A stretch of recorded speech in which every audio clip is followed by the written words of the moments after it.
मित्रों नमस्कार। आप देख रहे हैं धर्मदृष्टि पत्रिका का यूट्यूब चैनल दस्तक मीडिया।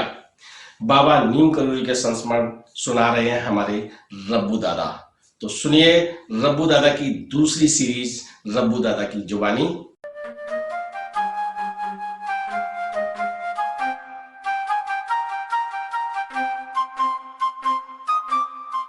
दादा राम राम। राम राम। दादा हेमदा प्यार से दादा कहते हैं, और जो महाराज जी के अनन्य भक्त आपके पिताश्री, उनकी बहुत यादें हैं। हम चाहेंगे कि कुछ संस्मरण हमारे दर्शकों से आप शेयर करें। देखिए, पंडित हेमचंद्र जोशी जो मेरे पिताजी थे, मेरे ख्याल से एक बहुत सुलझा हुआ व्यक्तित्व, बहुत ही मधुर व्यक्तित्व था उनका। तो जब मैं 1958 में महाराज की संगत से बाहर लौटा तो मैंने पिताजी को बताया, तो पिताजी में गुस्सा, क्योंकि मैं असफल हो गया था, थोड़ा सा सनके भी हुए थे। अब कहते थे इतना छोटी उम्र में लड़का जो है जोगियों के चक्कर में पड़ रहा है। लेकिन उसके बाद फिर जब महाराज वहाँ आने लगे, सन 58 से हम लोग जाने लगे, तो पिताजी को भी स्नेह हो गया उनसे। और जब भी मौका मिलता था, वैसे तो टूर में रहते थे, वो क्लेम्स इंस्पेक्टर थे, तो वो महाराज से मिलने जाते थे। महाराज ने भी उनके अंदर के संत को पहचान लिया था, तो वो हेमदा संत है कहते थे महाराज, हेमदा संत है जी। और कभी कोई रिजर्वेशन का काम कराना हुआ, कोई कराना हुआ, महाराज को भेज दिया। पिताजी का भी विश्वास पनपता गया महाराज के साथ, लेकिन तब भी वो एक बड़े रिजर्व किस्म के आदमी थे। बड़ा अंग्रेजी में अच्छा दखल था उनको। पर्लेसबर्ग पढ़ते थे, डेविड को क्या कहते हैं, चार्ल्स डिकेंस पढ़ते थे, अलेक्जेंडर ड्यूमास पढ़ते थे। अच्छे और बहुत अच्छी अंग्रेजी थी उनकी, बड़ी अच्छी ड्राफ्टिंग थी।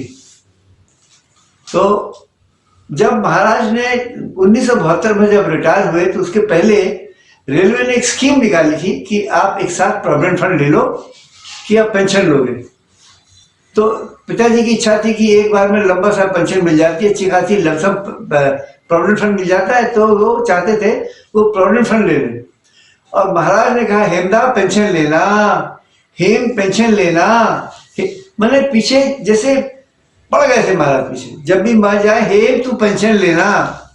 तो जिस दिन पिताजी साइन करने जा रहे थे, अपनी कंसेंट फॉर्म कहते हैं उसको, अपनी हाँ कहने जा रहे थे, तो उनका तब भी मन में था कि मैं प्रोविडेंट फंड ले लूंगा। लेकिन उस समय पिताजी ने, जब महाराज कह रहे हैं, तो पेंशन के लिए कह दिया।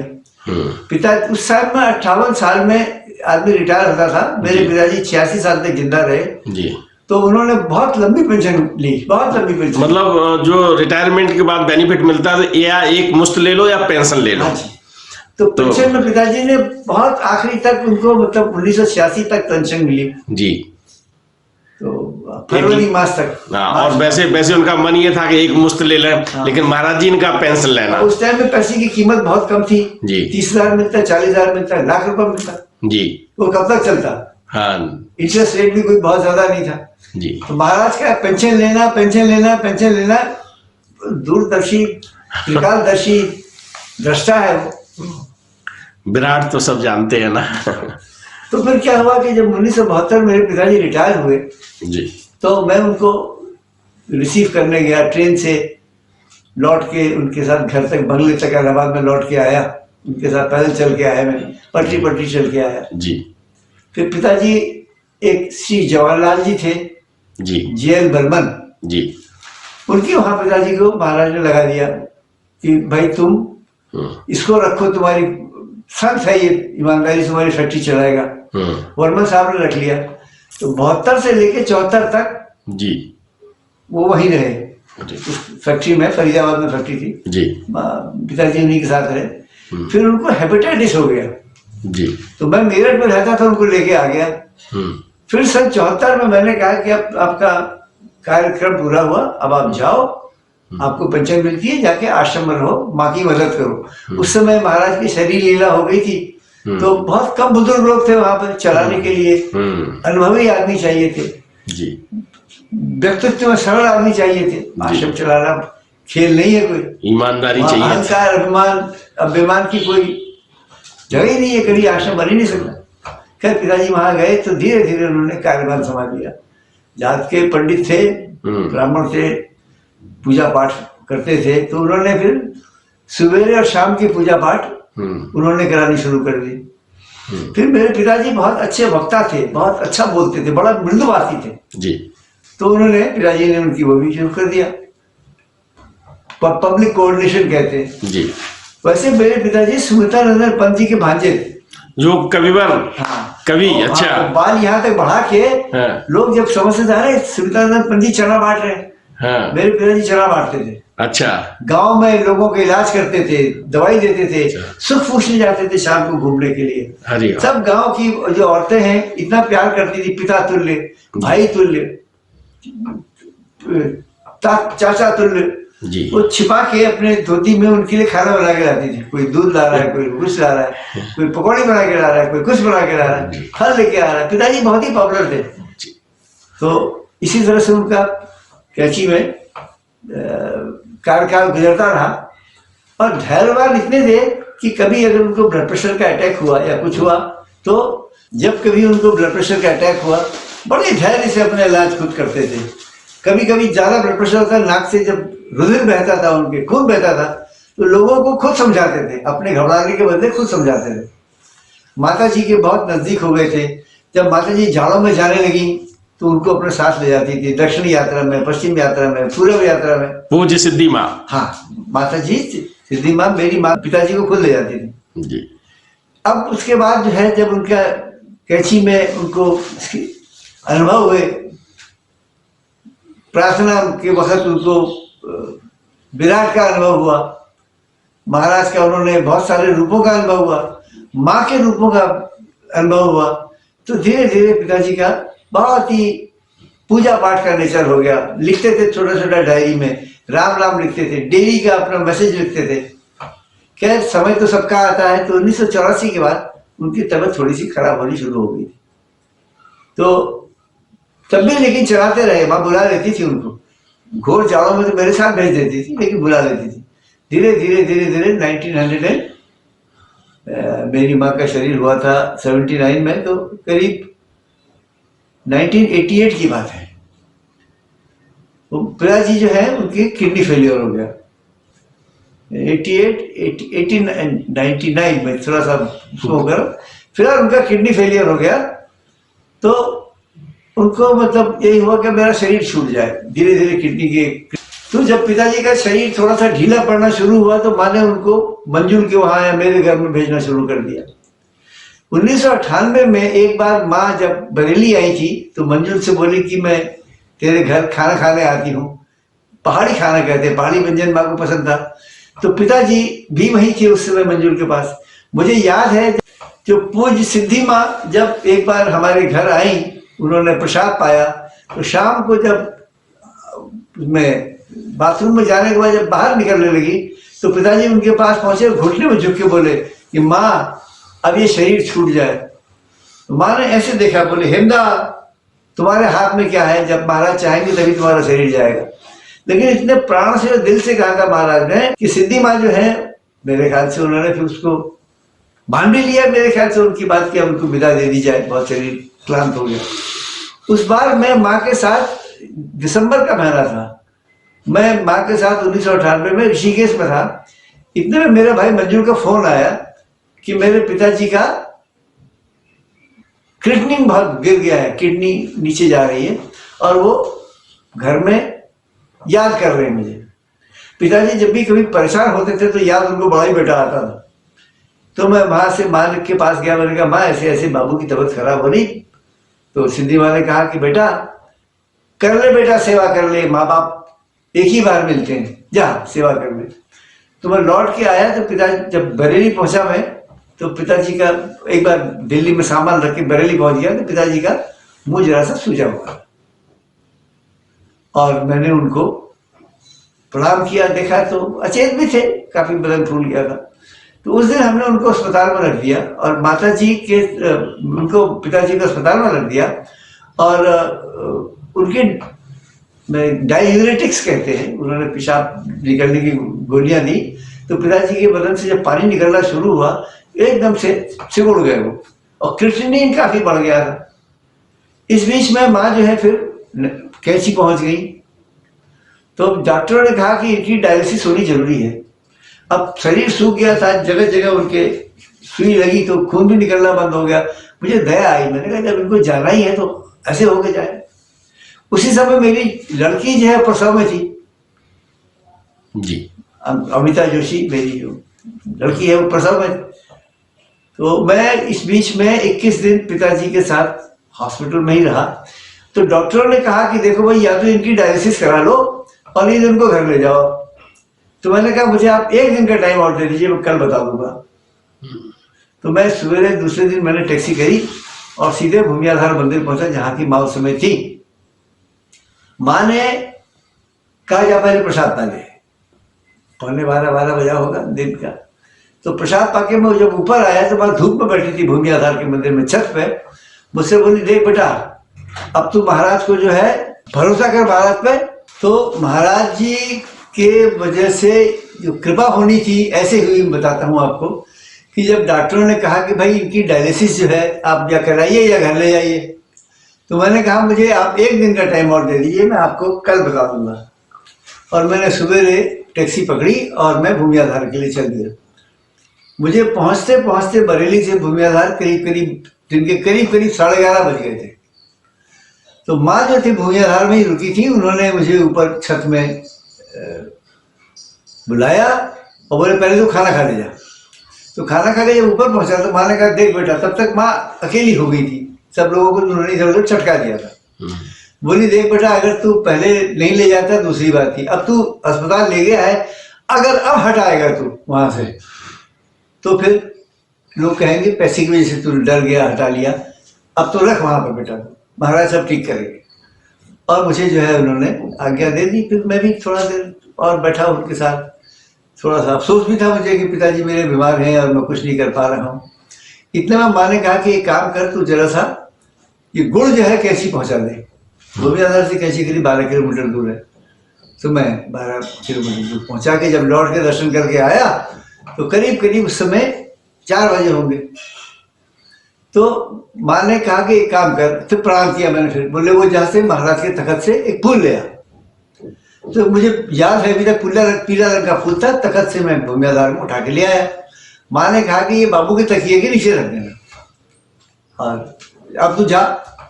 फिर मैं जब बाहर निकला, कार में बैठ रहा था, मुझे फिर अंदर बुला लिया गया।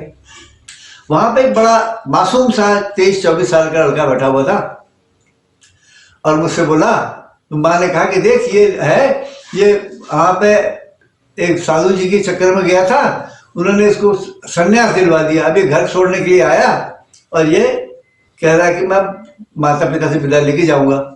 बेटा देख बेटा, ये उम्र होती है साधु होने की, समझा इसको अपने साथ ले जाए, इसको रास्ते में समझा देना। जी ठीक है, बैठ गया। मैं समझ गया माँ क्या कराना चाहती। वो एक जगह पड़ती वहां पर मोटा हल्दू जी, वो हल्दू में उतरने वाला था, मेरा रास्ता बरेली का, वही था बरेली रोड जी। तो मैंने पूछा कैसे हुआ, तो बोला कि ये मैं अब नाम नहीं लूंगा उस संत का, आजकल वो जेल में भी है। तो उसने कहा, उन्होंने मुझे दीक्षा दिला दी ब्रह्मचर्य की और सन्यास की दीक्षा दिला दी। तो मैं माँ बाबू से मिलने आया था, तो मैंने कहा चलो मैं हनुमानगढ़ी जाके हो आता हूँ। हनुमानगढ़ी जो है नैनीताल में मंदिर है, महाराज जी का स्थान है। तो वहां पर हनुमानगढ़ी में उसने कहा ऐसे कर माता जी से मिलने तुम जा ही रहा संन्यास लेने के लिए, तो माता जी से मिला। तो मैं कैंची चला गया। कैंची में लोगों ने कहा कि माता जी भूमियाधार में है, मैं यहाँ आ गया। फिर मैंने समझाया, मैंने कहा बेटा तू क्या समझता है, तू देखने में सुंदर है, वो है ब्रह्मचर्य का तप झेलना बड़ा मुश्किल होता है, बड़े बड़े फिसल जाते हैं बेटा, अभी तेरी उम्र थोड़ी है, तू माँ बाप का अकेला बेटा है, कैसे होगा, तेरे माँ बाप बिलबिलाएंगे, और क्यों ले रहा है तो संन्यास, संन्यास तो घर लेके भी होता है। मैंने कहा देख मेरी उम्र है इतने साल की, उस सब मेरे ख्याल से करीब करीब मैं 52-53 साल का 54 साल का रहा होगा जी। मैंने कहा बेटा अभी तक भी मैं कहीं नहीं कहता कि मैं ब्रह्मचारी, मेरे ऊपर मुझे अपने ऊपर दखल है, मैं अपने कंट्रोल में हूँ बेटा, मन फिसल जाता है। उसके समझ में आ गया, उसने वादा किया कि मैं नहीं, नहीं जाऊंगा। देखिए संत कहाँ से कहाँ किसको बचाता है। सही बात। वो लड़के की मुझे अभी तक सुंदर मुहूर्त याद है। फिर उसने कसम खाई कि अब मैंने कहा तुझे जाना है आश्रम आ जा, यहाँ दर्शन कर, जा अपने घर देख। खैर बात आई गई हो गई।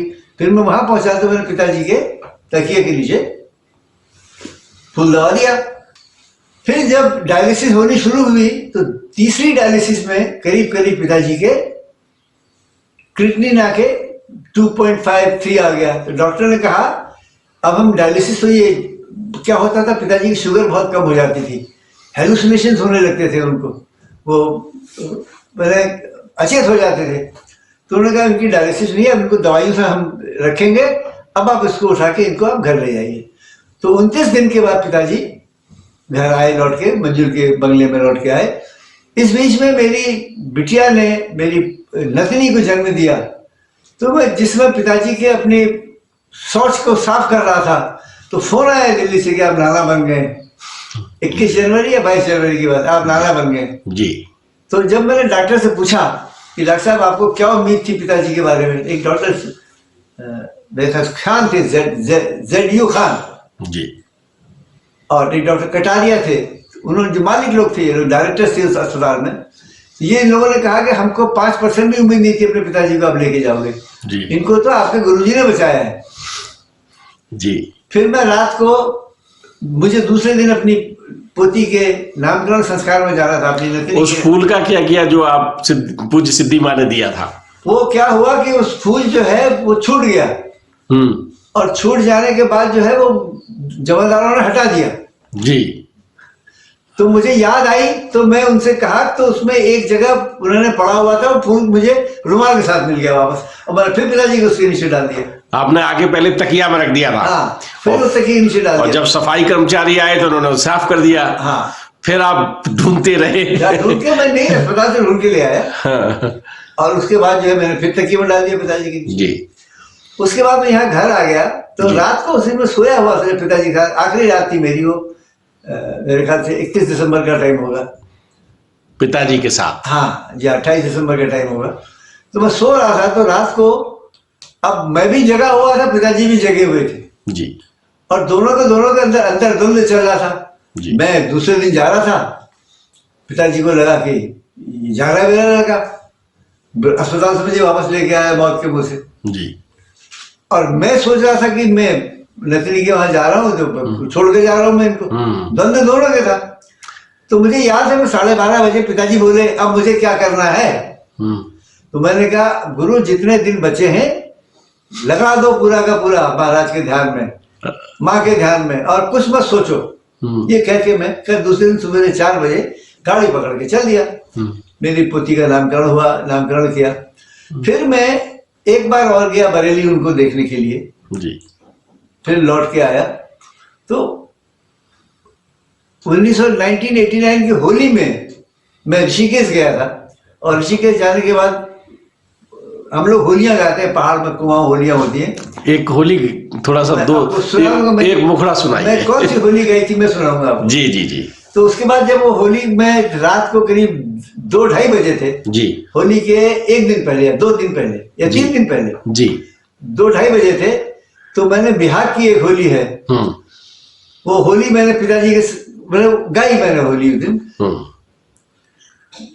जामे आवागमन लागी डोरी हरि संग को खेले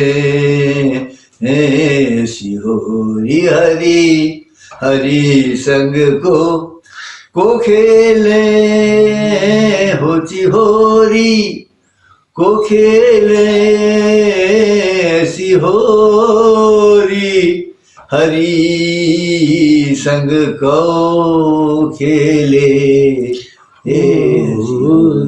जामे आवागमन लागी डोरी हरि संग को खेले ऐसी होरी। ये बिहार का राग है, राग बिहार में है जी, और ये विरक्ति का राग है जी, राग को गाया जाता है विरक्ति का राग। तो जब ये होली गाई उसके बाद मेरा मन भर गया। उस देखिए वहाँ की जो होली होती है वो रात भर अगर जब गाते हैं तो बिहार गाते हैं, फिर जयजयवंती गाते हैं, फिर पीलू गाते हैं, सहाना गाते हैं, फिर भैरवी से खत्म करते हैं। जी। ब्याह का राग तो बैराग्य का राग है। जी जी तो पता नहीं कैसे हुआ, मैंने अपना हारमोनियम हटा दिया आगे। जी। तो विनोद बोला, अरे पूरा तो करो, भैरवी से पूरा करो। विनोद जोशी। हाँ, विनोद साथ गाते थे हम लोग, याद थे हम। हाँ। तो पूरा तो करो इसको। मैंने कहा यार अब होली खेलनी हरी के साथ, तुम्हें क्या कर रहा है? और क्या क्या मैंने हारमोनियम सरका दिया। सुबह मंजूर का फोन आया मेरे भाई का कि बाबूजी की तबीयत बहुत खराब है और डॉक्टर ने कहा कि इनके बड़े बेटे को बुला लो, बच्चों को बुला लो सब। तो मैं वहां से लेके चल दिया पिताजी के पास। सुबह मैंने टैक्सी करी, चल दिया। जब वहां पहुंचा 4 बजे की शाम तक करीब पहुंचा मैं बरेली, तो पिताजी को वो अचेत भी थे, चैतन्य भी थे। उनकी आंख महाराज पे लगी थी, वहां फोटो थी लगी हुई, महाराज पे लगी थी। डॉक्टर टंडन थे, सुशील टंडन, वो किया करते थे उनका इलाज, मंजूर के दोस्त थे जी। तो अब उनकी निगाह उस पर लगी, तो मेरे कान में कहा, मैंने कहा बाबू मैं आ गया हूँ, और अगर तुम समझते हो कि तुमको करना है, जाना है, तो लगाओ महाराज पे ध्यान और निकल जाओ। क्या बात है, लगाओ महाराज पे ध्यान और निकल जाओ, मैं आ गया हूँ। फिर पिताजी 2-3 दिन लगे रहे, मतलब ध्यान महाराज का, और जीवन चलता रहा उनका जी। तो मैंने कहा शायद मेरा बीच का भाई है बब्बू, वो आ रहा है, वो दिल्ली से चल चुका था जी, तो वो भी पहुंच गया जी। फिर भी नहीं गए पिताजी। तो होली के दिन टेक्निकली पूरा होली का दिन, और तीसरे दिन सुबह तक होली थी, दूसरे दिन सुबह तक जी। तो पिताजी के वो मेरे चाचा भी आ गए थे, मुकुंद चाचा, मुकुंदा, उन्होंने होलियां सुनाई, गा के सुनाई। और सब विराकी होलियां थी, जयजयवंती में थी, राग देश में थी, होली का पूरा उत्सव देखा। हाँ देखा। और उसके बाद अगले दिन सुबह 4 बजे महाराज की तरफ उनका निगाह थी, हमने उनको विदा किया और श्री राम जय राम जय जय राम से विदा किया। अब हेमदा जो है मेरे बड़े सब लोग जानते थे, हेमदा हेमदा हेमदा कहते थे, तो लोगों का आना शुरू हुआ। तो जब उनका शव गया, उनका विमान गया, फिर कचरा घाट ले गए, जैसे अपनी माँ को ले गए थे कचरा घाट जी, वो कचरा घाट गए, पिताजी को कचरा घाट ले गए, शमशान घाट में, वहां उनका संस्कार हुआ। तो फिर सारे भक्त लोग कैची से, दिल्ली से, मुरादाबाद से, बरेली से आ गए और सबने विदाई दी। और फिर पिताजी का भंडारा जब हुआ 12वें दिन का, तो बिल्कुल वैसा ही भंडारा हुआ जैसा माँ का हुआ जी। हाँ, उस दिन 600 आदमियों ने खाना खाया जी। तो महाराज अपने भक्तों को आखिरी तक ले जाते हैं। पिताजी का तो जब मैं मृत्यु के बाद, उनका सब कुछ कर्म करने के बाद कैची पहुंचा, तो मैं ऊपर घूमने गया था गाँव में जी। तो औरत गांव की औरतों ने रोक रोक के कहा कि हमारे तो काका चले गए, हमारे पिता चले गए, हमारे बड़े भाई चले गए, बुढ़ियों ने इतना। माता पिताजी मेरे, तब मुझे पता चला, एक मदन लाल शाह जी थे, उन्होंने कहा तेरे पिताजी अपने में इंस्टीट्यूशन थे, अपने में संस्था थे। और अभी तक वो मेरा जो कमरा है, जो बाबूजी का जहाँ रहते थे, उसको हेमदा का कमरा कहा जाता है। हेमदा का कमरा। जितने बाहर के लोग थे जी, विदेश से आते थे, उनसे बात करते थे, और बहुत लोग उनके मित्र थे। इसी तरह से पिताजी का संस्कार हुआ। आपने हेमदा के संस्मरण सुने। मैंने आपको कई कथाओं में हेमदा की बहुत सारी चीजें बताई हैं, और उन सब संस्मरणों को दादा संजोए बैठे हैं, आपके तो पिताश्री। आप ये समझिए कि महाराज जी अपने भक्तों का पूरा ख्याल रखते हैं। भक्त जब अनंत यात्रा पर भी निकलता है, तो उस समय भी महाराज जी का आशीर्वाद उनके साथ होता है। हेमदा उन अनन्य भक्तों में से एक रहे, जिन्होंने महाराज जी के अनंत यात्रा पर निकलने के बाद उनके कैंची धाम में लंबा प्रवास किया, अपनी पत्नी के साथ दोनों लोगों ने सेवा की। मित्रों, ये सीरीज आपको अच्छी लग रही होगी। रब्बुदा की जुबानी, महाराज जी के संस्मरण हम आपको इस दूसरी सीरीज में सुनवा रहे हैं। अगर आपको ये एपिसोड अच्छे लग रहे हैं, तो आप इन्हें लाइक कीजिए, शेयर कीजिए, और चैनल यदि आपने अभी तक सब्सक्राइब नहीं किया है तो सब्सक्राइब कीजिए। जय हिंद। राम राम। राम राम। सब्सक्राइब बटन पर क्लिक करके चैनल को सब्सक्राइब करें और बेल आइकन दबाना बिल्कुल ना भूलें ताकि हमारे अपडेट वीडियो आपको मिलते रहें।